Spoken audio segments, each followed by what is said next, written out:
नमस्कार बच्चों, micro education classes में आप सभी का स्वागत है। जैसा कि हम सबने कल थर्ड चैप्टर चालू करा था और उसी को आज हम आगे बढ़ेंगे। कल हमने जो पढ़ा था उसको थोड़ा सा एक बार देख लेते तो आपका रिवाइज हो जाएगा। तो बच्चों, कल हमने धातु और अधातु के भौतिक गुणधर्मों के बारे में पढ़ा था। तो धातु क्या होते हैं ये देखा था, धातु के कुछ एग्जाम्पल देखे थे।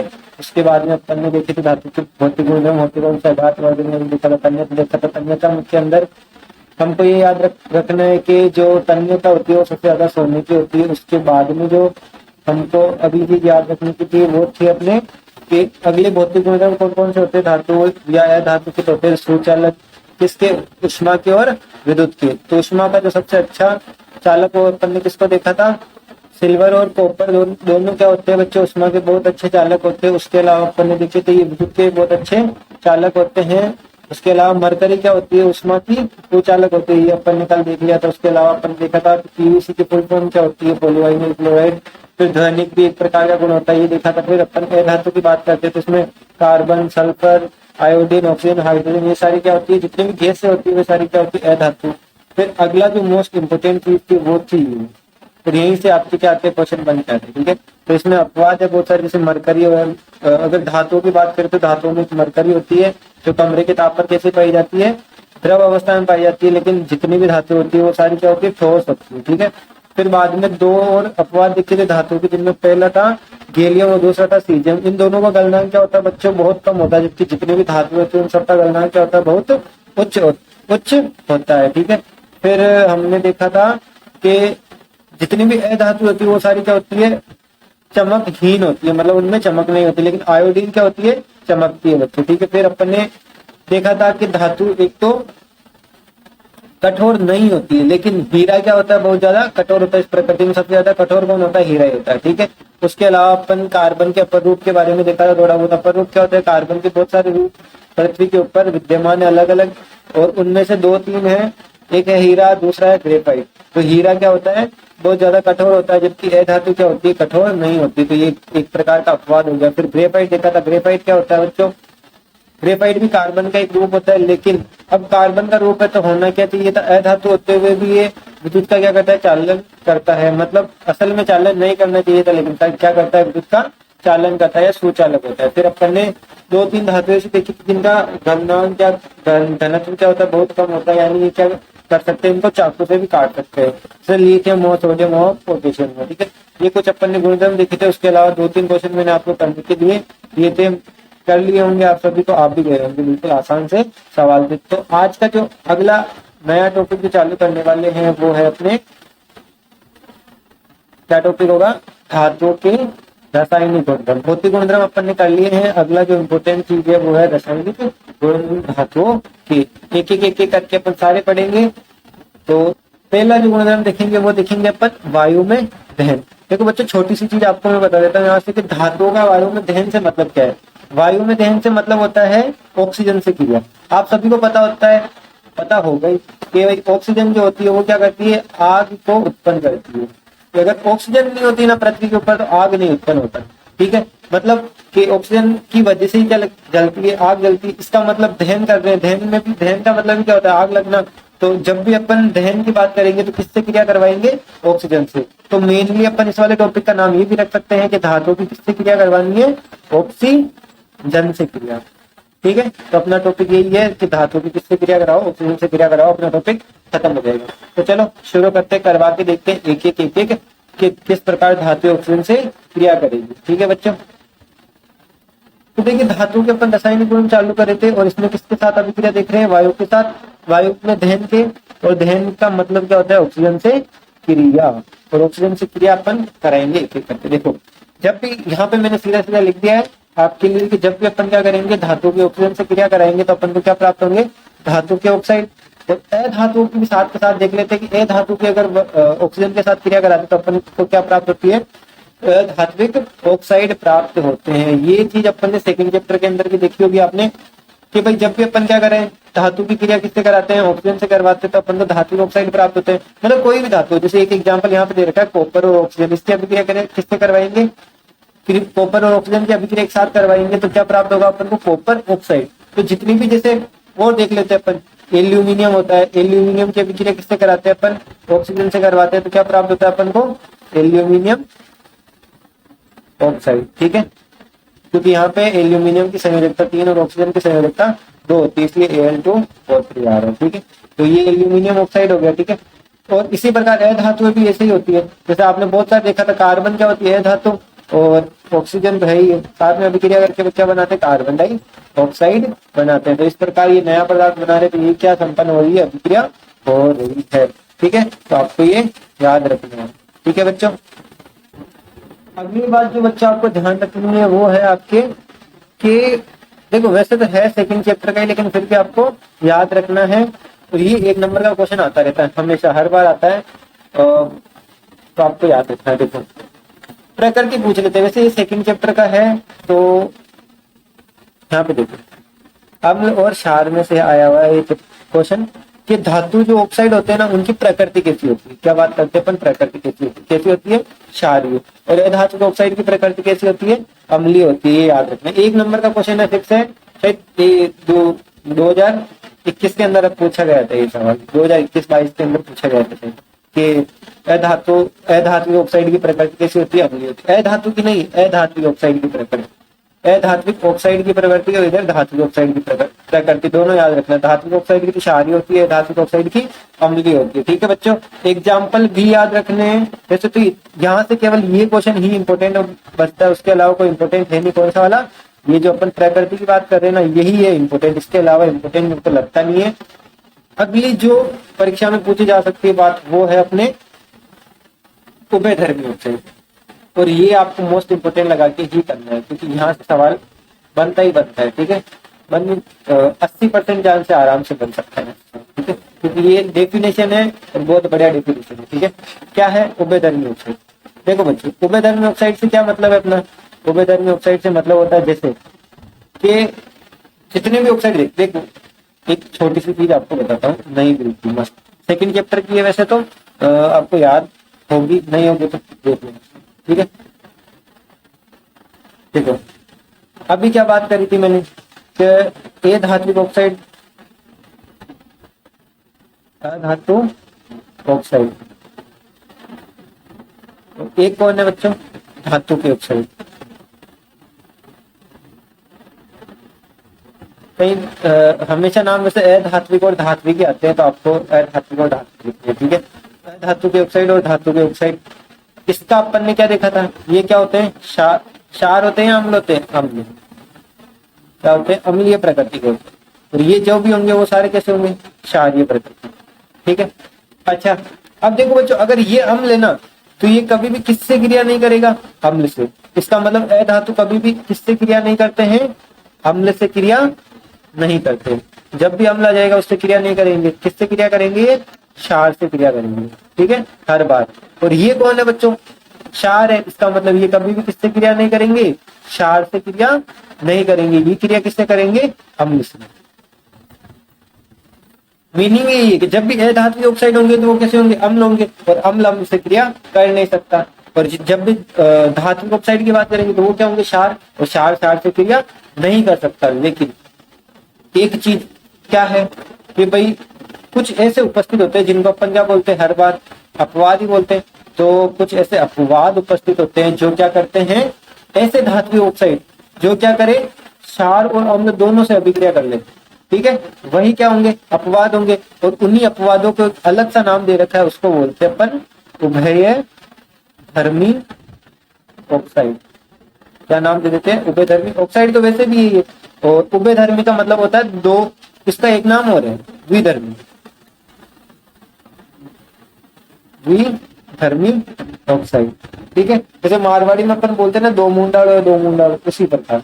तो ये दोनों तरफ काम करता है, ये भी कर सकता है और वो भी कर सकता है, दोनों तरफ ही बोलता है। ठीक है, तो आपको याद रखना है। ठीक है, मजाक मजाक में बता रहा हूँ लेकिन याद हो जाएगा। एक तो है एल्यूमिनियम, एक होता है अपने बेरियम। बेरियम आपके है नहीं किताब के अंदर, एल्यूमिनियम, बेरियम, और एक और है जिंक।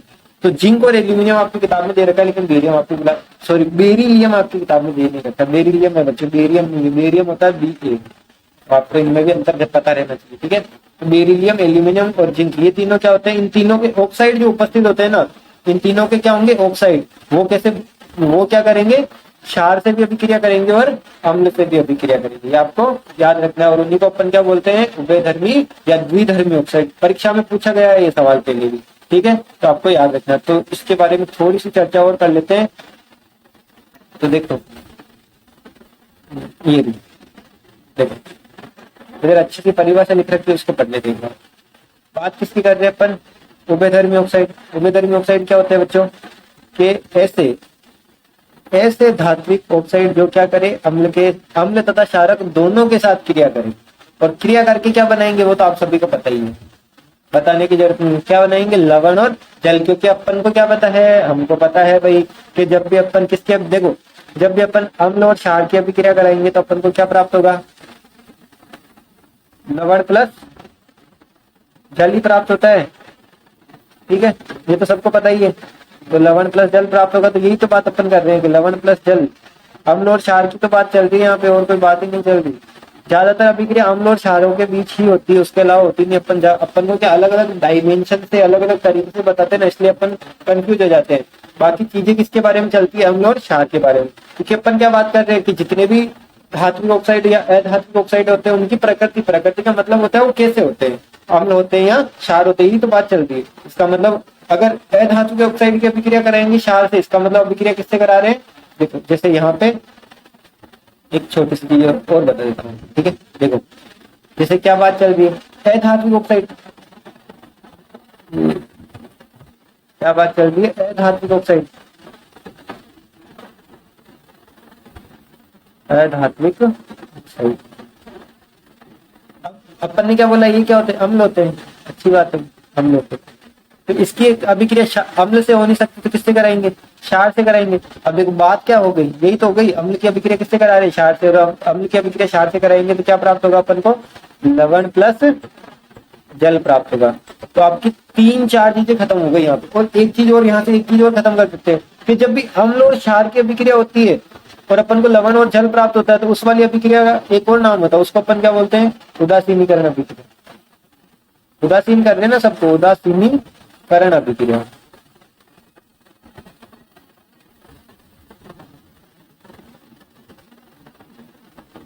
याद रखना दोनों अलग अलग है। उदासीनीकरण अभिक्रिया इस पूरी अभिक्रिया को बोलेंगे जब अम्ल और क्षार आपस में अभिक्रिया करेंगे।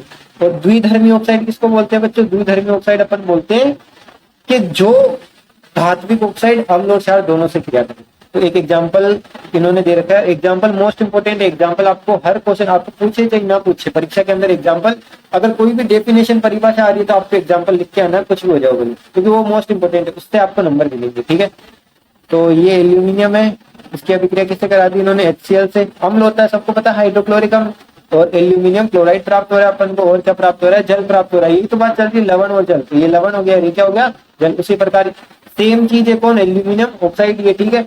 इसकी अभिक्रिया किससे कराएंगे अपन, ये सोडियम हाइड्रोक्साइड से। तो अपन को क्या प्राप्त होगा, सोडियम एल्यूमिनेट प्राप्त होगा, ठीक है। ये आपको नाम याद रख लेना है कि सोडियम एल्यूमिनेट का सूत्र क्या होता है, ये भी परीक्षा में पूछा गया है, मोस्ट इंपोर्टेंट है, आप इसको टिक कर लेना बहुत, क्योंकि ये जो परीक्षा में पूछे गए ना सवाल वो वापस पूछे जाने की बहुत ज्यादा चांस होते हैं, ठीक है। फिर और क्या प्राप्त होता है अपन को, जल प्राप्त होता है। तो आपको ये याद रखना है, ठीक है। छोटी सी बात है, द्विधर्मी ऑक्साइड किसको बोलते हैं, तो याद हो गया होगा, ये 3 यहाँ पे देती रखते हैं, ठीक है बच्चों। ये फिर आगे चलते देखें, फिर अपन क्या करेंगे भाई, बात चल रही है धात्विक ऑक्साइड की। तो धात्विक ऑक्साइडों की अभिक्रिया अपन साथ, देखो ज्यादातर बात अपन धातु की करेंगे क्योंकि अधातु होती थोड़ी सी और वैसे भी अभिक्रिया करती नहीं, ठीक है। अपन बात किसकी करेंगे, धात्विक ऑक्साइड की ही बात करेंगे ज्यादा, या धातु की ही बात करेंगे। बात चल रही है धात्विक ऑक्साइड की, तो साथ के साथ ये धात्विक ऑक्साइड की अभिक्रिया किससे करा दिया, जल से करा दिया। जल से कराने पर होता क्या बच्चों, सामान्यतः क्या होती है, अघुलनशील, मतलब सामान्यतः अभिक्रिया करती नहीं। जल के अंदर क्या चीजें घुलती है या अभिक्रिया होगी तो क्या घुलेगी जल के अंदर। तो सामान्यतः क्या होती है, जल के अंदर ये धात्विक ऑक्साइड घुलते नहीं है, लेकिन अगर घुल जाते हैं ना तो अपन को क्या प्राप्त होंगे, धात्विक हाइड्रोक्साइड। हाइड्रोक्साइड का मतलब यहाँ पे समझ लो, वैसे तो आपको सेकंड वाले चैप्टर में सब कुछ पढ़ ही लिया होगा, लेकिन फिर भी हाइड्रोक्साइड का मतलब क्या होता है, OH होता है, ठीक है। और OH माइनस होता है, ठीक है। OH माइनस, ये माइनस लगाए, इसका मतलब संयोजकता कितनी है, -1 है, ठीक है। तो ये धात्विक ऑक्साइड, धात्विक हाइड्रोक्साइड प्राप्त होता है। किससे अभिक्रिया कराते हैं अपन, धात्विक ऑक्साइड की अभिक्रिया जल से कराने पर अपन को धातु हाइड्रोक्साइड। लेकिन सामान्यतः अभिक्रिया नहीं करते। अब जो अभिक्रिया करते हैं वो क्या होते हैं भाई, अब अगर प्रकृति के अनुरूप काम नहीं करेंगे तो वो क्या कहलाएंगे, अपवाद कहलाएंगे। और अपवाद कौन कौन है यहाँ पे, एक तो सोडियम है, एक कौन है, पोटेशियम। ये दो नालायक बच्चे हैं। ये क्या करते हैं, जनरली तो अभिक्रिया करते नहीं है धातु, लेकिन ये दोनों क्या करेंगे, जल के साथ अभिक्रिया कर लेंगे। और जल के साथ अभिक्रिया करेंगे तो इनसे क्या प्राप्त होगा अपन को, धात्विक हाइड्रोक्साइड। धातु कौन है, सोडियम ऑक्साइड। अभिक्रिया H2O से जल से तो अपन को सोडियम हाइड्रोक्साइड और यहाँ पे पोटेशियम हाइड्रोक्साइड प्राप्त होता है। ठीक है बच्चों, यहाँ तक आपको याद रखना है। ये अपने छोटी सी जिम्मेदारी ऑक्साइड। और कुछ देखो, वैसे ये परीक्षा में पूछा जाएगा है नहीं, इतना ज्यादा ध्यान मत दीजिए इस पे, क्योंकि ये परीक्षा में नहीं पूछा जाएगा। परीक्षा में उभयधर्मी ऑक्साइड ही पूछा जाएगा। ठीक है, इसको नॉर्मल याद कर लेना। ठीक है, वही ऐसे चीजें कुछ अपन ने कभी कभी देखी थी, क्या पता 90% चांस में नहीं है और 10% में आ जाए, तो अपन को चीजें छोड़ना नहीं चाहते जो ऐसे इंपॉर्टेंट हो सकती है। ठीक है, तो आपको वैसे तो उभयधर्मी ऑक्साइड ही याद रखना है, क्योंकि सवाल पूछा जाएगा तो इसी से ही पूछा जाएगा। ठीक है, फिर अगली जो इम्पोर्टेंट चीज है वो है धातुओं की ऑक्सीजन से क्रिया। देखो बच्चों, यहाँ पे मैंने ज्यादा थ्योरी लिखी नहीं है, क्योंकि अभी किताब में से मैं आपको बता दूंगा, वहां आप टिक लगा लेना और वही चीजें आपको पढ़नी है। ठीक है, सबसे पहले देखेंगे अपन कि धातु किससे अभिक्रिया करेगी, ऑक्सीजन से, और किस किस रेट पर, किस किस दर पर अभिक्रिया करेगी। तो सबसे पहले अपन देखेंगे अधिक अभिक्रियाशील, जो सर्वाधिक अभिक्रियाशील होती है। देखो, सबसे तेज जो अभिक्रिया करती है वो होती है सोडियम और पोटेशियम। आपने 8th क्लास में पढ़ा होगा। ठीक है, 8th क्लास में क्या पढ़ा होगा, तो ये जो सोडियम और पोटेशियम होते हैं ये क्या करते हैं, वायु के साथ में अभिक्रिया करते हैं। इतना तेज अभिक्रिया करते हैं ऑक्सीजन के साथ में कि एकदम से जैसे इनको बाहर निकालेंगे ना अपन, तो जैसे 1-2 मिनट के अंदर ये बहुत ज्यादा विस्फोटित होकर और ऊष्मा उत्पन्न करते हैं। ये चीज अपन ने कल भी देखी थी शायद, कि ऊष्मा उत्पन्न करते हैं, बहुत तेज अभिक्रिया करते हैं। ठीक है, तो ये आपको याद रखना है। इसलिए इनको किसके अंदर रखा जाता है, केरोसिन के अंदर रखा जाता है या मिट्टी के तेल में। ये क्वेश्चन भी पूछते हैं। ठीक है, आगे अपना बताऊंगा आपको। ठीक है, फिर कुछ ऐसी भी होती है जो ऑक्सीजन के साथ अभिक्रिया करती है। देखो, मेनली प्लेटिनम तो किसी के साथ बहुत कम अभिक्रिया करती है, एक सोना होता है। आगे पढ़ेंगे अपन तो कुछ ऐसी 3-4 धातुएं जो क्या करती है, अभिक्रिया करती नहीं है, क्योंकि प्रकृति में वो ऐसी उपस्थित है कि उनको जरूरत ही नहीं पड़ती अभिक्रिया करने की। ठीक है, तो जैसे प्लेटिनम हुआ और भी है बहुत सारी, तो इनमें मेनली प्लेटिनम है जो अभिक्रिया नहीं करती है। चांदी है वो भी बहुत कम अभिक्रिया करती है, क्योंकि चांदी के आपने देखा होगा कि घर के अंदर क्या होता है, शुरुआत में चांदी लाते हैं ना तो इतना फर्क नहीं पड़ता, लेकिन उसको जब अपन पहनते रहते हैं या बहुत दिनों बाद में अपन जब देखते तो वो कैसी पड़ जाती है, काली पड़ जाती है। तो थोड़ी बहुत अभिक्रिया करती है और काली पड़ जाती है। फिर कॉपर भी वैसे मेनली इतना ज्यादा अभिक्रिया करता नहीं है, बस जैसे अपन इसको जलाएंगे ना तो आपने देखा होगा कभी कभी क्या होता है कि शॉर्ट सर्किट हो जाता है। शॉर्ट सर्किट होने से क्या लग जाती है, आग लग जाती है। आग लगने के बाद में आपने देखा होगा जो तार है उस पर कैसा पदार्थ आता है, काला काला रंग चढ़ जाता है। वही क्या होता है, वही अभिक्रिया होती है कॉपर की किसके साथ, ऑक्सीजन के साथ, जिससे क्या होता है कॉपर किस कलर में हो जाता है, काले कलर में हो जाता है। फिर लास्ट एंड फाइनल जो बचता है वो लोहा।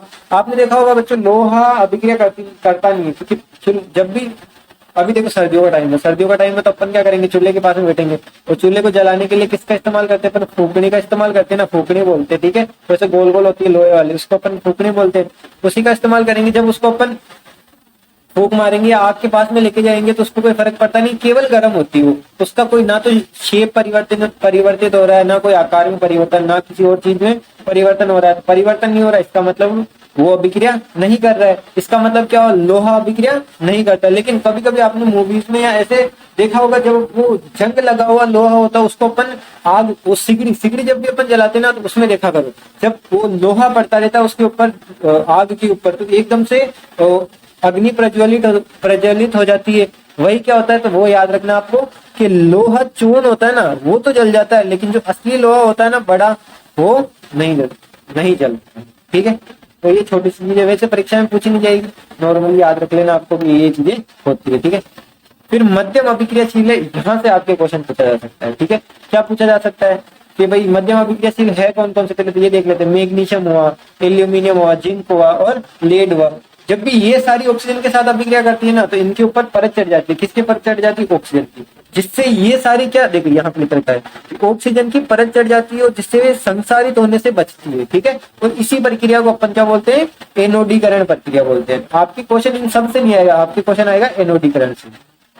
ठीक है, आपको एनोडीकरण याद रखना है कि एनोडीकरण क्या होता है वो आपको मैं अभी समझाता हूँ, 5 मिनट में समझाता हूँ। देखो एनोडीकरण का मतलब क्या होता है, देखो तो बच्चों अगला जो अपना है वो एनोडीकरण है। एनोडीकरण होता है क्या, ये देखो देखो एनोडीकरण के अंदर क्या होता है, देखो याद आपको यहीं से रख लेना, सारी चीज लिख लेना आप, ठीक है। ये पीला वाला बक्सा है, पेज नंबर आपके है 47 किताब के अंदर 47 पेज नंबर है, ये पीला पीला बक्सा है, इसको पढ़ लेना है, ठीक है। क्वेश्चन आ सकता है, समझा देता हूँ आपको बहुत बढ़िया तरीके से। एनोडीकरण क्या होता है, एनोडीकरण का मतलब है एल्यूमिनियम पर किसकी परत चढ़ी हुई है, मोटी ऑक्सीजन की परत चढ़ाने की प्रक्रिया।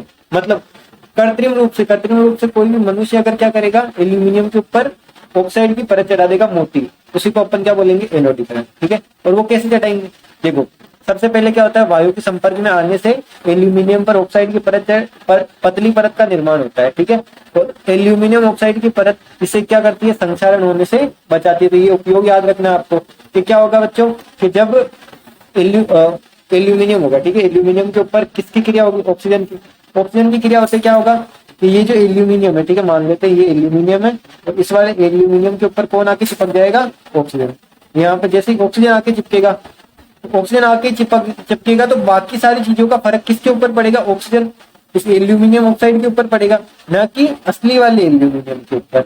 इससे क्या होगा, जो अंदर एल्यूमिनियम बचा हुआ है वो तो बच जाएगा, और कौन खराब होगा, ऊपर वाला एल्यूमिनियम ऑक्साइड ही खराब होगा, ठीक है।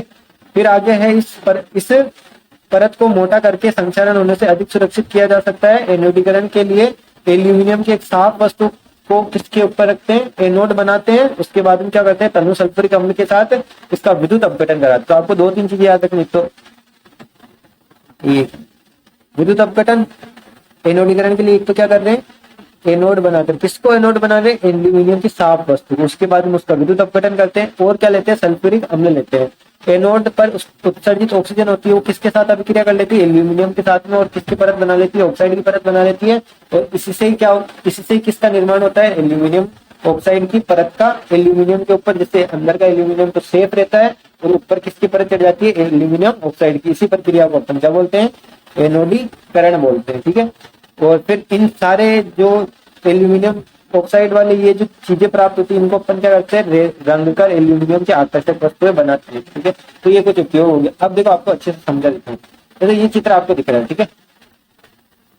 एनोड कैथोड आपको पता ही है, क्या करेंगे, ये जो एनोड है ना प्लस वाला, इसके ऊपर अपन किसको लेकर रखेंगे, ये जो एनोड किसका बनाएंगे अपन, एल्यूमिनियम की वस्तु का या एल्यूमिनियम की पट्टी का अपन क्या बना लेंगे, ये बना लेंगे एनोड। और ये कैथोड अपन कुछ भी ले सकते हैं, ठीक है, कोई दिक्कत नहीं। फिर अंदर क्या ले रहे हैं, H2SO4 ले रहे हैं, विलियन जो ले रहे हैं H2SO4 का, अपन विद्युत को चालू करेंगे तो अंदर कौन है, H2O, क्योंकि विलियन किसके अंदर होता है, H2O के अंदर। और ये जो H2O होता है ये क्या करेगा, टूटेगा किसके अंदर, H प्लस के अंदर, और O2 माइनस के अंदर, ठीक है। 2 माइनस फर्क नहीं पड़ता, अपन को O माइनस से पता रहना चाहिए किसके अंदर टूटेगा, माइनस के अंदर।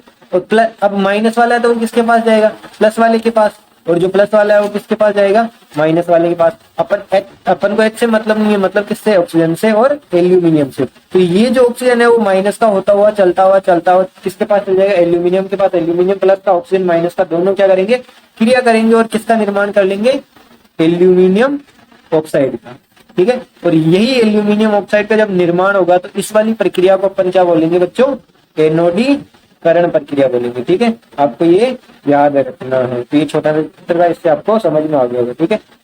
और तो कुछ है नहीं यहाँ पे, अपना आज का टॉपिक इधर ही खत्म करेंगे, क्योंकि जो चीजें इंपोर्टेंट थी वो मैंने बता दी है। एक बार अपन किताब में से देख लेते हैं क्या क्या चीजें अपन ने आज पढ़ी है, वो सारी देख लेते हैं एक बार, ठीक है। तो देखो यहाँ से अपन ने चालू करा था, क्या चालू करा था बच्चों, देखो कि धातु के रासायनिक गुणधर्म हो गए, ठीक है। अपन क्या करेंगे, जब भी वायु में दहन कराते हैं, इसका मतलब क्या हुआ, किससे क्रिया कराएंगे, ऑक्सीजन से क्रिया कराएंगे, आपको याद है, ठीक है।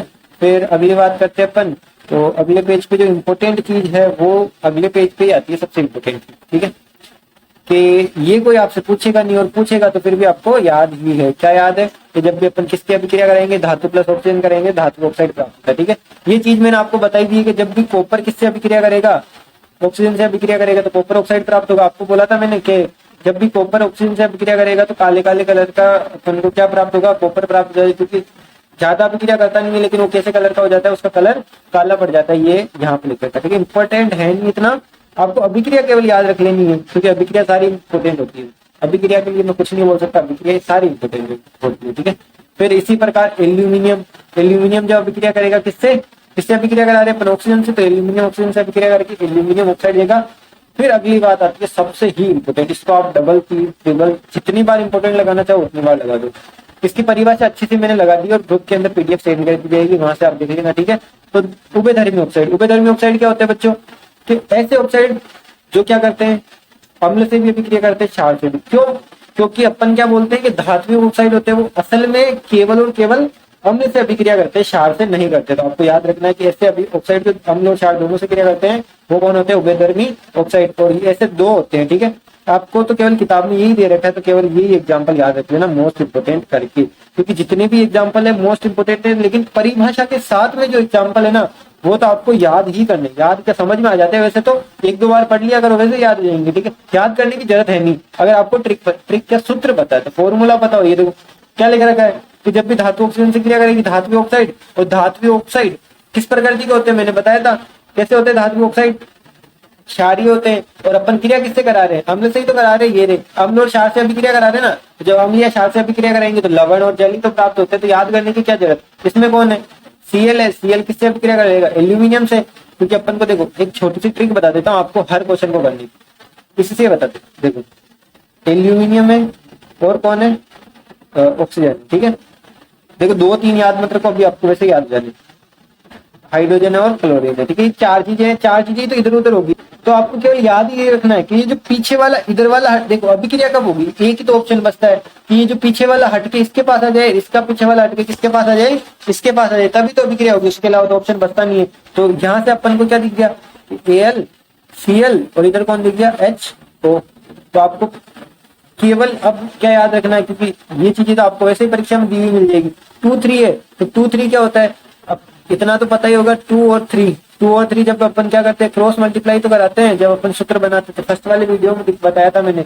इसका मतलब 2 तो किसका है, ऑक्सीजन का है, और 3 किसका है, एल्यूमिनियम का। मतलब जो एल्यूमिनियम के पास लगा हुआ है वो किसका है, ऑक्सीजन का, और ऑक्सीजन के पास लगा हुआ वो किसका है, एल्यूमिनियम का है।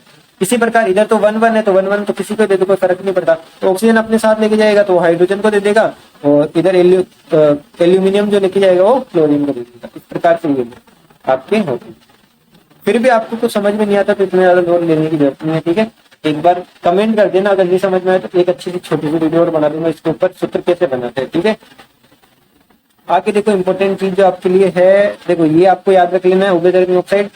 फिर तो कुछ है नहीं, ये चीज मैंने बता दी, इतनी इंपॉर्टेंट है नहीं, आप पढ़ लेना थोड़ी सी, ठीक है। फिर आता है एक छोटा सा क्वेश्चन जो आपको पढ़ना है, ये रहा कि जो विभिन्न धातु ऑक्सीजन के साथ क्या करती है, अलग अलग प्रकार से अभिक्रिया करती है, लेकिन जो सोडियम और पोटेशियम होती है वो सबसे तेज अभिक्रिया करती है, और खुले में रखने पर क्या कर लेती है, आग पकड़ लेती है। इनको आकस्मिक आग से रोकने के लिए किसके साथ रखा जाता है, केरोसिन के तेल में डुबाया जाता है। तो ये एक क्वेश्चन बन जाता है बहुत बढ़िया वाला, इसको याद रख लेना, ठीक है। फिर यहाँ से कुछ इंपॉर्टेंट है नहीं, फिर आपके आता है ये, ठीक है। यहाँ से कुछ भी इंपॉर्टेंट नहीं, इतना ज्यादा एक बार पढ़ लेना इसको, वैसे मैंने सारी चीजें बता दी आपको, ठीक है। फिर अगले पेज पे आता है अपनी इंपॉर्टेंट, वो है ये एनओडीकरण। आपको याद करना है, यहाँ से अपने मैंने सारी चीजें वैसे बता ही दी है इसके अंदर, तो आप करते पूरा किताब से ही बना है, ठीक है। फिर यहाँ पे लिख रखा है सोडियम सबसे अधिक अभिक्रियाशील होता है, मैग्नीशियम धीमी अभिक्रिया करता है, वो लिख रखा था उसमें सोडियम की अपेक्षा लिख रखा, और ये है सोडियम की अपेक्षा क्या होता है, कम अभिक्रियाशील होता है।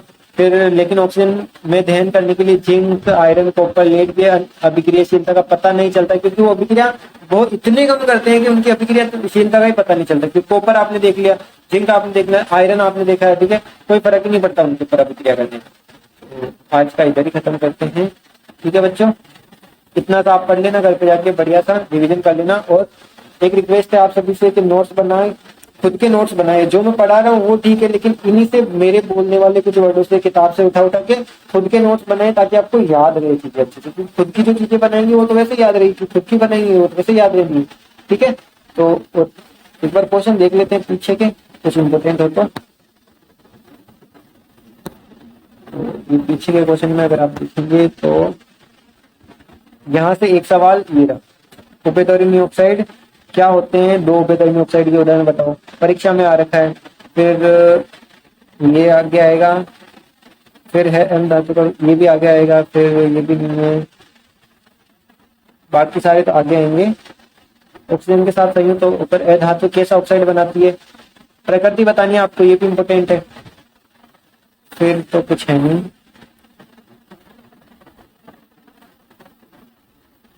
एक ये जरूर कर लेना, सी इम्पोर्टेंट है, नहीं परीक्षा में कभी आया नहीं है, तो फिर भी आपको याद है। एक ये रहा बी,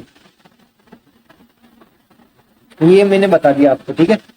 फिर तो नहीं है, ये रासायनिक गुणधर्म अपन बाद में करेंगे, अभी है नहीं, क्योंकि एक ही करा है अपन ने, धीरे धीरे सारे कर लेंगे, ठीक है।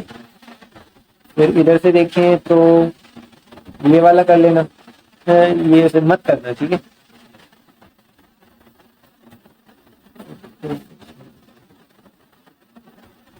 फिर ये कर लेना थर्ड वाला, ठीक है। बस यही है आपके, ठीक है। ये तो 4 5 6 क्वेश्चन मैंने बताए, बाकी पीछे क्वेश्चन भी बताए, वो सारे आप पढ़ते रहना अच्छे से। और कल मिलते हैं नए वीडियो के साथ, ठीक है बच्चों।